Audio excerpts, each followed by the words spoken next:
les premiers chrétiens, les mystiques musulmans, mais aussi les Amérindiens avec leur concept de tricksters avaient compris cette notion de jeu. Donc les chrétiens parlaient de démons, les musulmans de djinns, les Amérindiens de tricksters, mais c'est les sociétés primitives qui avaient compris ça, mais ensuite ça s'est vraiment perdu. Même si à leur manière, des chercheurs comme Charles Fort et John Keel ont parlé de cela, très peu de gens parlent de cette notion de jeu. Pourtant, c'est fondamental pour comprendre ce système de contrôle. Alors, le monde astral, c'est un espèce de miroir de ce monde. C'est quelque chose qui, c'est quelque chose qui reflète cette réalité. C'est un monde d'illusions.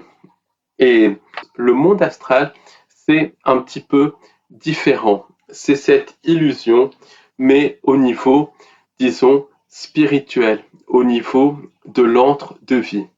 Et beaucoup de personnes qui font du voyage astral vont découvrir des contrées nouvelles, vont interagir avec des entités euh, qu'elles ne connaissent pas. Et en fait, c'est quasiment tout de la manipulation de la part des entités non humaines. Une personne qui voyage en astral va rencontrer des décédés, va rencontrer parfois des anges, parfois des êtres de lumière et tout ça. Et en fait, tout cela, c'est des entités sans âme qui se font passer pour des êtres de lumière, qui se font passer pour des décédés. Ce sont des entités sans âme qui utilisent nos croyances pour se manifester. Beaucoup le font pour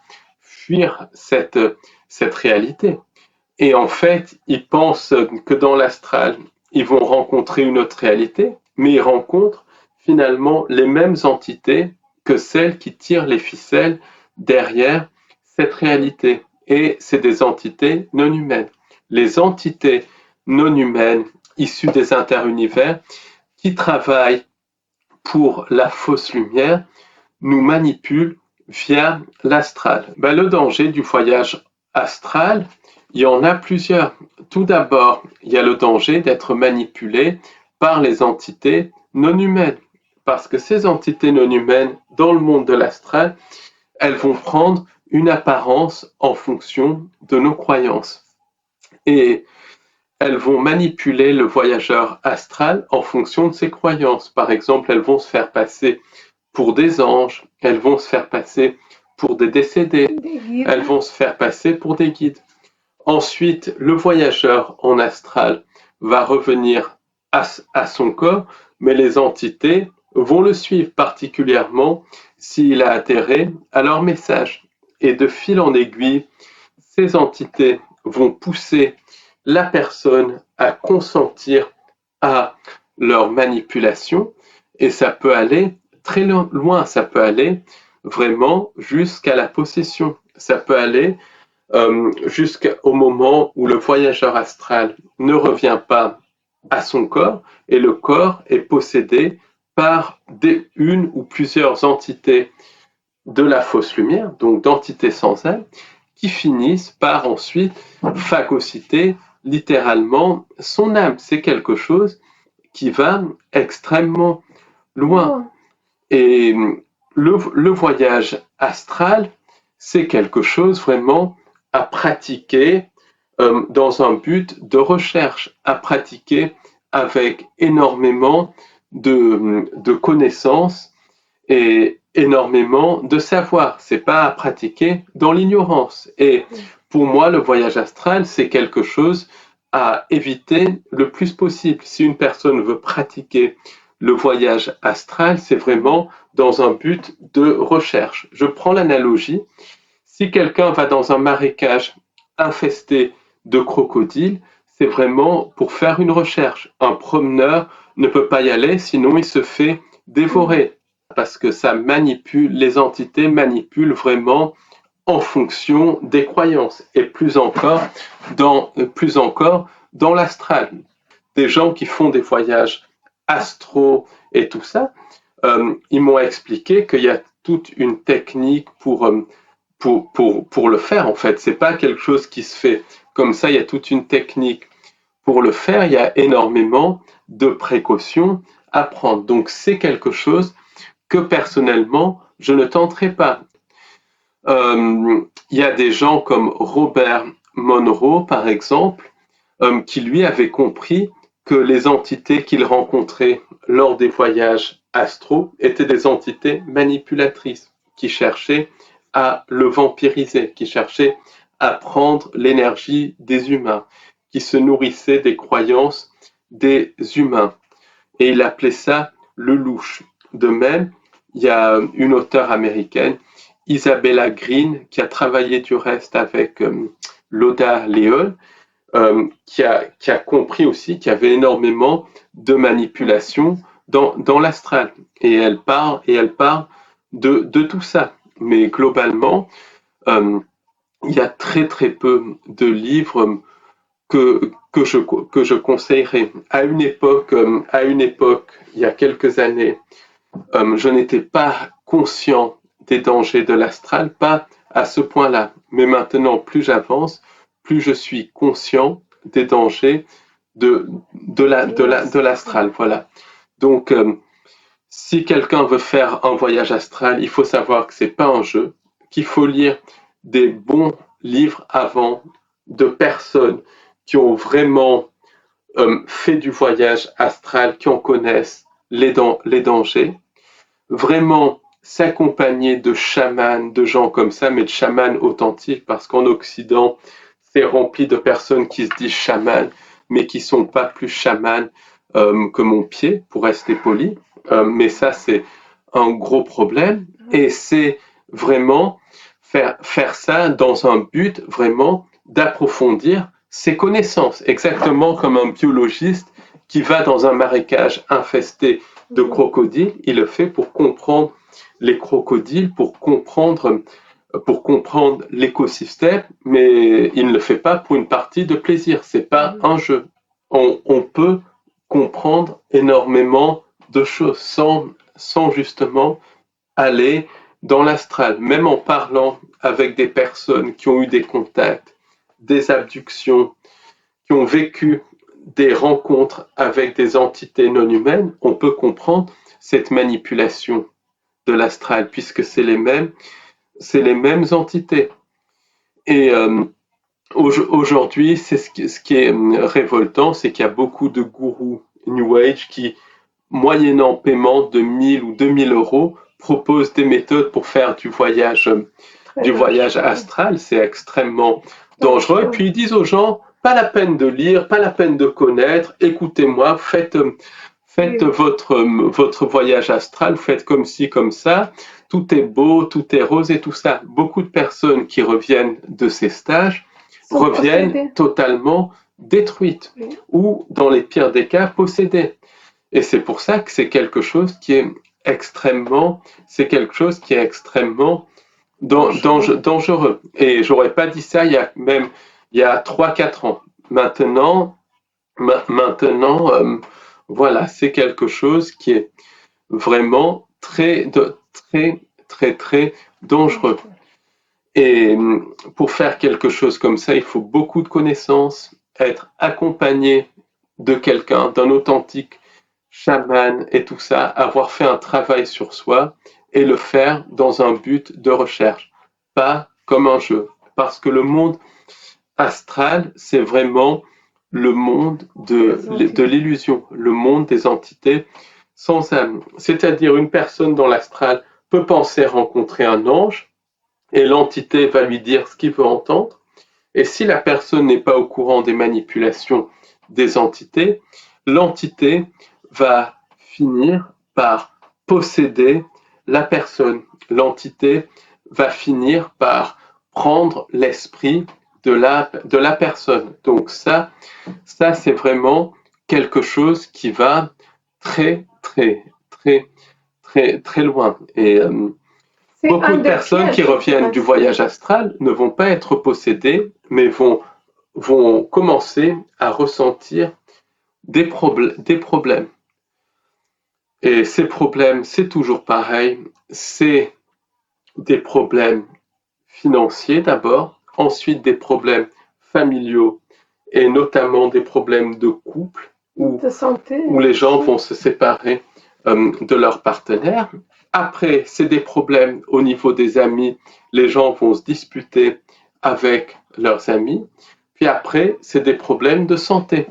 Et dans beaucoup de cas, les problèmes de santé, c'est des maladies chroniques, comme très souvent, malheureusement, des cancers. Alors, je ne dis pas que c'est dans tous les cas, je ne dis pas que ça va toujours jusqu'à là, heureusement, mais beaucoup de personnes qui pratiquent le voyage astral vont, le, vont, le, vont, vont finir par tomber malades, ou tout du moins perdre leur famille et tout ça, parce qu'il y a ces entités qui attaquent. Pourquoi? Parce que les gens, les gens ne sont pas conscients qu'il y a énormément de manipulation dans le monde astral. En fait, c'est même pas que le voyage astral en soi est dangereux, c'est les entités qui sont dans le monde astral qui sont dangereuses. Et c'est le fait Oui. aussi, c'est le fait que les gens n'ont pas Assez de connaissance des connaissances, entités. ouais. Pourquoi ils n'ont pas connaissance des entités? Parce que l'information ne circule pas. Oui. De toute manière, le New Age maintenant, c'est vraiment anti-connaissance. Maintenant, dans le New Age, si on lit, si on cherche à comprendre, si on se pose des questions, on est considéré comme des gens mauvais parce que eux, tout leur Oui, vient tout comme est ça, sans parfait. travail, et souvent sans Oui. travail sur eux, ils ont tous la connaissance. Il y a quelques années, par exemple, j'intervenais sur une émission Internet extrêmement infiltrée dans le New Age, qui était dans tout le programme du faux sauveur externe et tout. Et je mettais en garde justement contre les manipulations derrière des personnages comme Wilcock, derrière des personnages comme Fulford et tout ça. Bon, peu importe. Et ces gens-là me disaient, mais nous, on sait par rapport à toi, nous, on sait. Toi, tu sais pas. Toi, tu t'informes et tout ça. Ben, je m'informe, et bien évidemment que je m'informe. Il faut être informé. Et puis après, ils prennent de haut et ils savent rien sur la vie personnelle, sur la manière dont on procède pour la recherche. Mais voilà l'état d'esprit dans le milieu New Age. Dès qu'on s'informe, dès qu'on se pose des questions, on est des gens mauvais. On nourrit on nourrit le négatif et tout ça. Moi, personnellement, la recherche, je la conduis comme ça. À la fois, j'ai parfois ce qu'on peut appeler des intuitions, mais je vérifie déjà en parlant à des gens qui ont vécu des expériences. Je vérifie ça aussi par des livres, en échangeant avec d'autres chercheurs. Quand je tombe sur une information, j'essaie de la vérifier, de la recouper. Sinon, je n'en parle pas. Pourquoi? Ou je le dis sinon très clairement que c'est quelque chose que je n'ai pas vérifié. Pourquoi? Parce que dans cette recherche, il faut vraiment vérifier, il faut vérifier l'information et tout ça. Il y a des choses qui sont des réalités, qui se vérifient et qui se sont vérifiées et revérifiées. Mais il faut vérifier toute l'information parce que ce qui se passe à l'heure actuelle, c'est que à la fois l'information ne circule pas sur des aspects essentiels comme la présence d'entités, les manipulations de la fausse lumière, le programme du faux sauveur externe, et à la fois il y a un fatras d'informations. Certaines sont vraies, d'autres sont fausses, et c'est vraiment voulu. C'est très souvent des informations qui viennent de ces entités de l'astral via des transmissions de channeling et tout ça, qui sont là pour mettre les gens dans des fausses pistes. Donc c'est très important de vérifier et de revérifier l'information et de ne pas annoncer des choses comme ça, parce qu'il faut toujours vérifier. Par exemple, beaucoup de ces entités manipule avec des événements spectaculaires imminents qui n'arrivent pas, et beaucoup de gens sont tombés dans le piège, ont annoncé des dates et tout ça. Bien évidemment, c'est de la manipulation des entités. Pourquoi? Parce qu'ils ne vérifient pas les choses. Inversement, les entités annoncent l'arrivée d'un faux sauveur externe qui est imminente, et je suis dans cette recherche depuis les années 90 et active depuis les années 2007-2008, et c'est imminent depuis 30 ans. Ça c'est clair, c'est net et c'est précis. Pourquoi? Parce que les entités de l'astral manipulent la perception. En fait, qu'est-ce que c'est le monde astral? Le monde astral, c'est un niveau de cette fausse création. C'est un niveau de cette réalité qui fonctionne comme une simulation.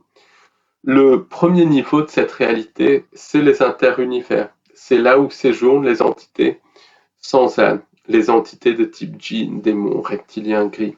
Les interunivers, c'est une réalité qui est physique, mais qui obéit à des lois physiques différentes de la nôtre. Après, autour des interunivers, il y a notre réalité physique et d'autres dimensions de la réalité physique, d'autres timelines aussi.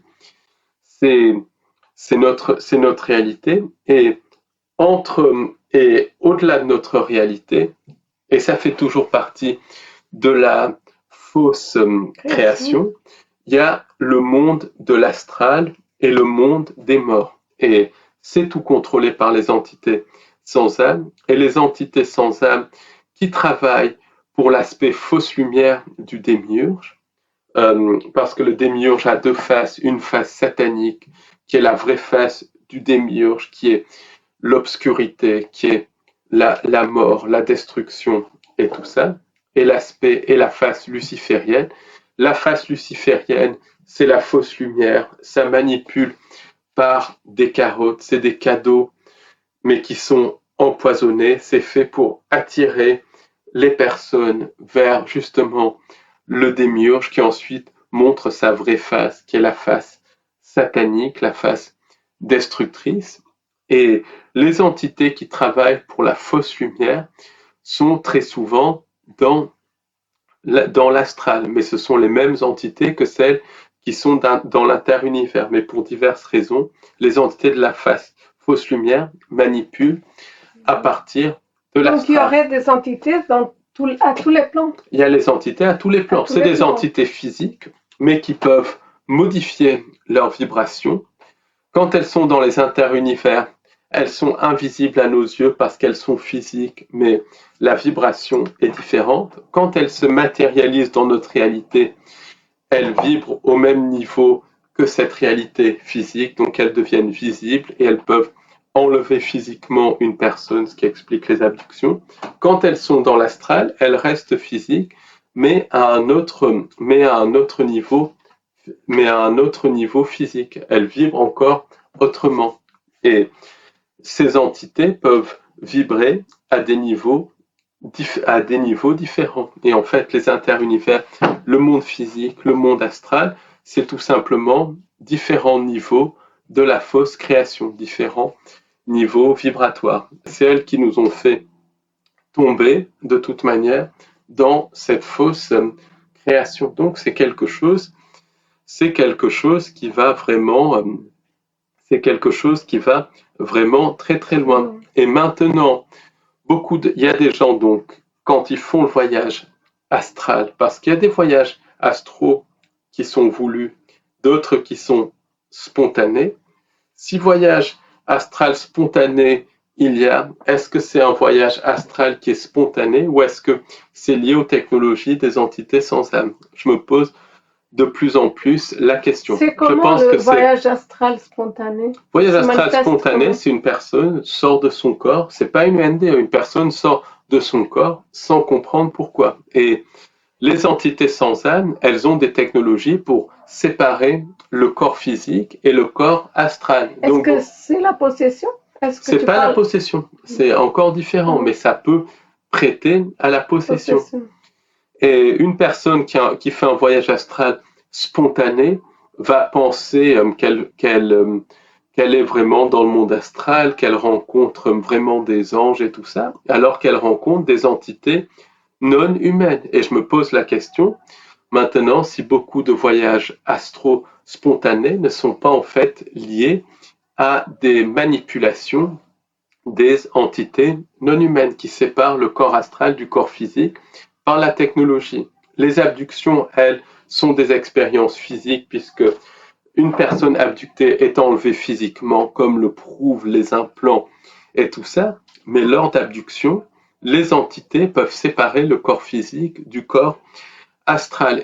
Et beaucoup d'abductés parlent de ça. Pourquoi? Parce que c'est les mêmes entités, pour moi, qui sont derrière les abductions et qui sont derrière les voyages astro dits spontanés. Le corps astral est enlevé par de la technologie du corps physique, par les entités non humaines. La personne ne sait même pas que c'est des entités non humaines qui sont derrière ça. Elle pense avoir une expérience astrale spontanée, mais ce n'est pas du tout spontané. Par contre, si la personne se fait manipuler par les entités lors de son voyage astral, elle peut être possédée partiellement ou totalement par les entités, puisque si elle consent aux entités, les entités vont la suivre. Et les entités, si elles ne la possèdent pas, elles vont détruire cette personne.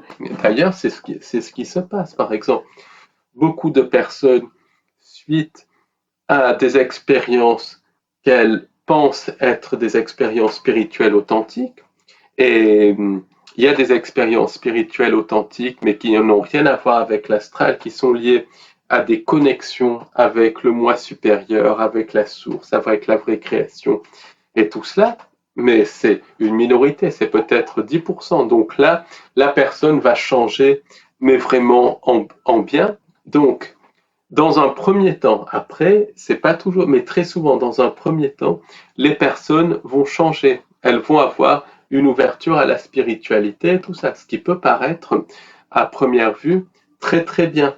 Mais ensuite, très souvent, ces personnes vont être poussées par les entités ou à tomber dans les griffes de gourous qui sont possédés par des entités, ou alors vont être poussées à devenir carrément des gourous. Ou alors, et ça, c'est presque, c'est terrible à dire, mais c'est presque les moins pires des cas, parce que dans d'autres cas, l'entité va prendre encore plus d'ascendant sur la personne, et au début, la personne va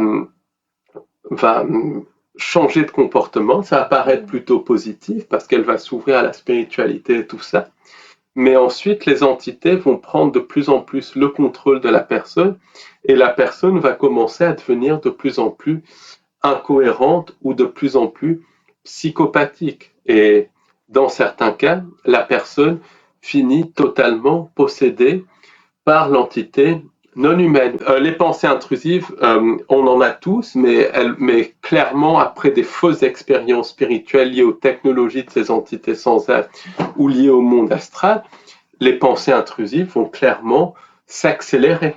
Elles imitent totalement nos pensées. D'ailleurs, il faut voir, même dans ce milieu de la recherche de vérité, combien de personnes ou pètent des câbles ou rentrent dans des espèces de groupements, dans des groupements liés à la fausse lumière et tout ça. Il suffit de le regarder, autant aux États-Unis qu'en France et tout ça. Il y a beaucoup de chercheurs de vérité qui ont changé suite à justement, peut-être, alors ça c'est moi qui émets l'hypothèse, des expériences avec des entités de la fausse lumière.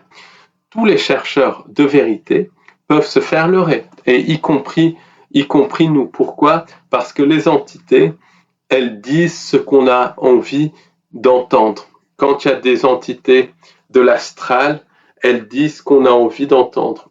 Elles nous manipulent par nos croyances et elles sont capables d'imiter nos pensées. Et nos pensées sont quasiment indistinguables de celles des entités. Donc, elles peuvent nous leurrer, mais vraiment facilement, y compris y compris des chercheurs de vérité expérimentés. Du reste, j'en avais parlé il y a très longtemps à Monsieur Georges Osorio et à Monsieur Georges Gallou, qui étaient vraiment des vieux de la vieille.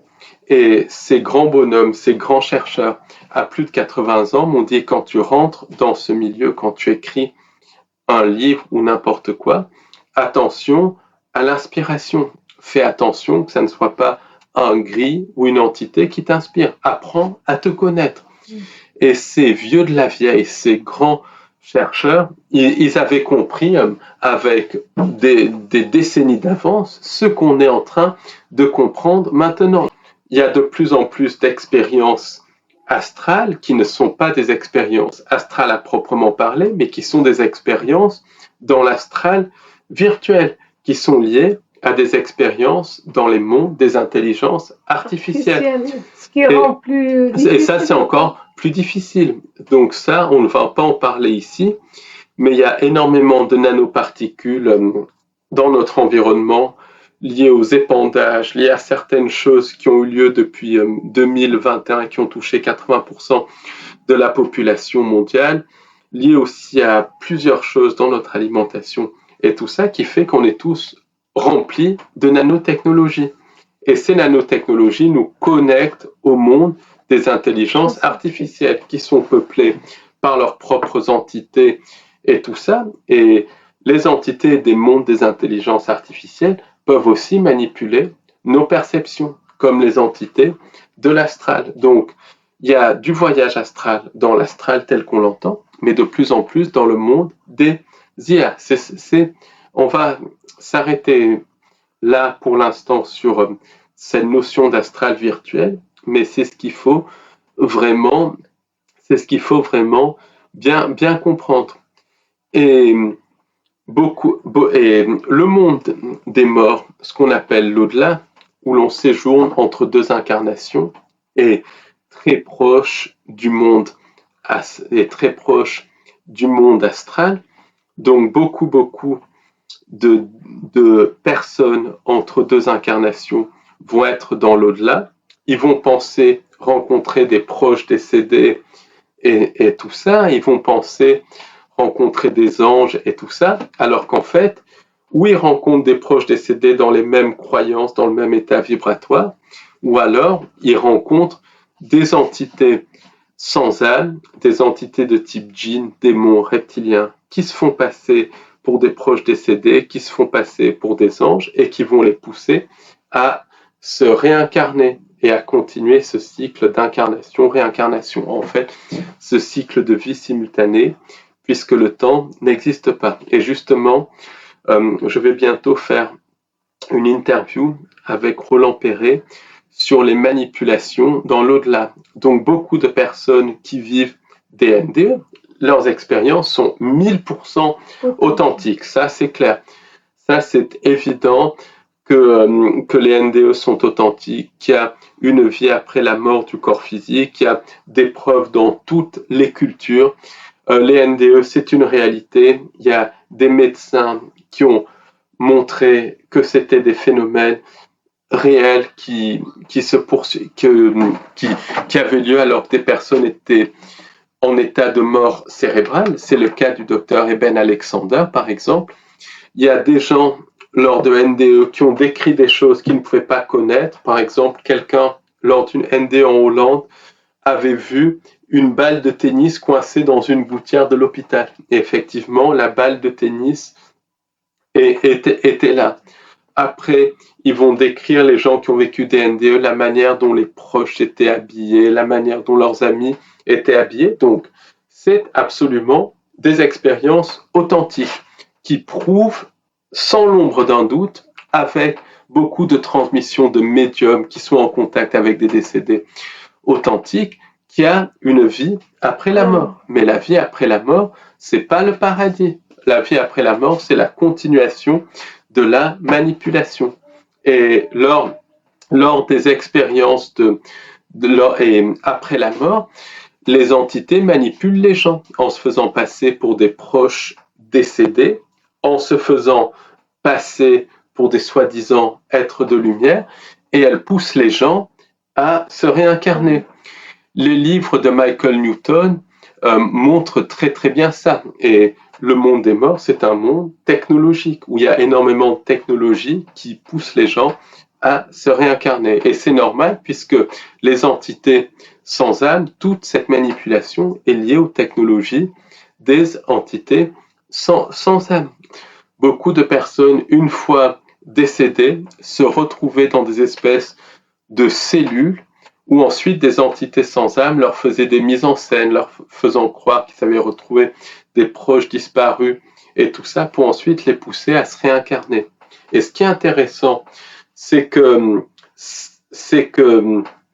ces personnes confirment le témoignage de B.W. Melvin qui disait qu'après la mort, des personnes se retrouvaient dans des cellules et qu'ensuite des cellules toutes petites, mais leur perception était manipulée pour qu'ils croient qu'ils sont dans des paradis et tout ça, et qu'ensuite des entités sans âme venaient dans ces cellules, prenaient d'abord la forme de proches décédés pour les mettre en confiance et ensuite commencer à les tourmenter et tout cela pour les pousser très certainement à se réincarner. Donc la manipulation, elle est présente à tous les niveaux dans ce monde astral, mais aussi dans le monde des morts et aussi dans l'astral virtuel, qui est le monde des intelligences artificielles. C'est un système qui est tenu par les entités sans âme. Et même dans les livres de Michael Newton, si on lit entre les lignes, on se rend compte que c'est quelque chose d'extrêmement froid, d'extrêmement technologique, et que tout est fait pour pousser les gens à se réincarner. Et les entités de l'astral aussi, émanant de plus en plus les entités des mondes des intelligences artificielles, elles vont manipuler aussi les gens, et ça, c'est quelque chose qui est très important. Elles vont manipuler les gens en se faisant passer pour des êtres de lumière, en se faisant passer pour des soi-disant frères de l'espace, en se faisant passer pour des guides. Et là, on ne parle pas de manipulation astrale, mais de manipulation dans le monde physique. Parce que ces entités de l'astral, comme la fréquence de l'astral est proche de la fréquence de notre monde, elles vont pouvoir se matérialiser dans notre réalité. Et beaucoup de personnes qui ont des contacts avec des entités qui se font passer pour des frères de l'espace et tout ça, ont en fait des contacts avec des entités sans âme qui viennent de l'astral, qui sont des entités qui travaillent pour la fausse lumière. Et ces entités vont ensuite manipuler ces contactés en leur faisant prendre des vessies pour des lanternes. Et le but de la manipulation, c'est pousser le programme du faux sauveur externe. C'est aussi jouer avec le contacté, jouer à le détruire, à le vampiriser et à parfois prendre son âme en le possédant. Et c'est pareil pour beaucoup de channels. Beaucoup de channels ne sont pas en contact avec des maîtres ascensionnés ou des êtres de lumière, mais avec des entités sans âme qui viennent de l'astral, qui se font passer pour ce qu'elles ne sont pas. Et ça, c'est vraiment typique des manipulations de la fausse lumière. C'est le monde de la manipulation. Le monde astral, pour moi, c'est le monde de la fausse lumière. Ce monde astral est extrêmement proche du monde des morts. Il y a même des chercheurs qui ne font pas le distinguo. Moi, je dirais que c'est un petit peu différent, mais peu importe. Les entités de l'astral, de la fausse lumière, manipulent les décédés pour les pousser à s'incarner et à se réincarner dans différentes vies simultanées, puisque le temps n'existe pas, mais le monde astral vibre aussi très proche de cette réalité. Donc beaucoup d'entités de l'astral vont manipuler télépathiquement des channels et des médiums en se faisant passer pour des êtres de lumière, en se faisant passer pour des décédés ou des maîtres ascensionnés, et parfois elles vont se matérialiser en se faisant passer pour des soi-disant frères de l'espace. Donc c'est une manipulation à tous les niveaux. Attention, il y a bien des médiums qui sont en contact avec des décédés authentiques, de même qu'il y a des channels qui sont en contact avec des êtres de lumière authentiques, mais beaucoup de channels notamment sont manipulés. Ils sont manipulés par des êtres de la fausse lumière, des êtres de l'astral qui se font passer pour des êtres de lumière. Donc, la chose à faire par rapport à ça, ça passe déjà par la prise de conscience, c'est prendre conscience de cela. Mais combien de chercheurs ont vraiment conscience de ça? Donc la première chose, c'est déjà d'avoir connaissance de cette fausse lumière, d'avoir connaissance des manipulations de l'astral. Mais le problème, c'est que personne n'en parle, surtout dans le New Age. Maintenant, ça commence à changer, mais très très peu de personnes en parlent. On est tellement bombardé de ces pensées intrusives que c'est très difficile de reconnaître ce qui vient de nous et ce qui ne vient pas de nous. Donc une technique qui peut marcher, c'est d'écouter le flux de pensées avant de s'endormir le soir pour vraiment distinguer ce qui vient de nous et ce qui ne vient pas de nous. Et ensuite, c'est vraiment couper un maximum le flux de pensées pour se focaliser sur une chose. Comme ça, on est pleinement conscient. Par exemple, il y a quelqu'un qui se focalise 5 minutes par jour sur la tâche de se laver les dents. Et il essaye de penser qu'à ça. Et c'est très, très difficile parce qu'on est tellement bombardé de pensées qui ne nous appartiennent pas. Mais rien que ça, rien que déjà commencer ça, ça nous fait prendre vraiment conscience de nous, ça nous fait prendre conscience de cela. Or, comme toutes ces manipulations passent par le subconscient, quand on prend conscience de quelque chose, ça en réduit l'impact. L'autre chose à faire aussi, c'est vraiment se créer son propre bonheur dans le quotidien pour vibrer au-delà de ces entités, pour créer une réalité individuelle et collective qui vibre au-delà de ces entités. Parce que comme elles n'ont pas de connexion divine, elles ne peuvent pas élever leur vibration au-delà d'un certain seuil. Donc, à partir du moment où on vibre un petit peu au-delà d'elles, elles nous atteignent moins facilement. Mais ça passe par vraiment se créer par des choses simples son bonheur dans le quotidien. Ça peut être une promenade en forêt, parler à un ami, boire un café avec un ami, se faire plaisir et à transmettre ce bonheur à un maximum de personnes pour qu'individuellement et collectivement, on crée une réalité qui vibre au-delà de ces entités. Je pense du reste que c'est la clé pour se libérer de ces entités, c'est de créer une réalité qui vibre au-delà de ces entités. Parce qu'elles nous utilisent pour créer la réalité qu'elles veulent. Donc, c'est vraiment vibrer au-delà des entités, être un maximum dans le bonheur pour créer une réalité qui vibre au-delà de ces entités, qui est incompatible avec la manipulation de ces entités. Donc, bien évidemment, c'est quelque chose qui n'est pas facile, contrairement à ce que dit le New Age, ça ne se fait pas du jour au lendemain, mais c'est quelque chose qui est tout à fait possible si l'on prend déjà conscience de la présence de ces entités.